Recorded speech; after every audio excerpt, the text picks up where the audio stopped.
پھر وہ بھی آدمی تیمم کر لے.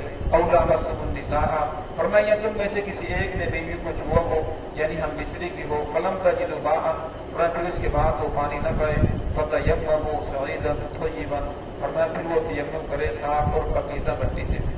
آپ صلی اللہ علیہ وسلم کی 5 خصوصیات ہیں، ان میں سے ایک خصوصیت یہ بھی ہے کہ اللہ رب العزت نے مٹی کو آپ کے لیے پاک بنا دیا. آپ جہاں بھی چاہیں نماز پڑھ سکتے ہیں، جہاں چاہیں مٹی کے ذریعے آپ تیمم کر سکتے ہیں. پہلی امتوں کے اوپر یہ نہیں تھا. آپ صلی اللہ علیہ وسلم ایک سفر میں تھے، عائشہ صدیقہ رضی اللہ تعالیٰ عنہ بھی ساتھ تھی، تو قضائے حاجت کے لیے وہاں آپ کا ہاتھ ٹوٹا اور جس کی وجہ سے وہ نیچے گرا، تو ہاتھ ڈھونڈتے ڈھونڈتے آپ کو دیر ہو گئی. رسول صلی اللہ علیہ وسلم کو آ کر بتایا تو رسول صلی اللہ علیہ وسلم نے صحابہ کرام کو فرمایا کہ ہاتھ ڈھونڈ کر لاؤ. اب صحابہ کرام ہاتھ ڈھونڈ رہے تھے لیکن وہ مل نہیں رہا تھا. آپ صلی اللہ علیہ وسلم نے حضرت عائشہ رضی اللہ عنہا کی گود کے اندر سر رکھا. آپ صلی اللہ علیہ وسلم آرام فرما رہے تھے. ادھر سے نماز کے وقت ختم ہونے کا قریب تھا، ختم ہو رہا تھا. آپ صلی اللہ علیہ وسلم سوئے ہوئے تھے تو بکر صدیق رضی اللہ عنہ تشریف لائے اور عائشہ پر خما ہونے لگے کہ یہ تو نے ہاتھ بند کر دیا جس کی وجہ سے پورا لشکر پریشان ہے، پورے لشکر کی نماز اب قضا ہونے والی ہے، تو لہذا یہ سب کچھ آپ کی وجہ سے ہوا. لیکن آہستہ آہستہ گفتگو کر رہے تھے کہ کہیں رسول اللہ صلی اللہ علیہ وسلم کی نیند کے اندر خلل نہ آئے. اور جب وہ چلے گئے تو اس وقت یہ آیات نازل ہوئی فَتَيَمَّمُوا صَعِيدًا طَيِّبًا، کیونکہ جہاں رکے ہوئے تھے وہاں پانی بھی نہیں تھا. اب وہاں سے آگے جانا تھا، وہاں جا کر پانی کو تلاش کرنا تھا، پھر وضو کرنا تھا، پھر نماز پڑھنی تھی.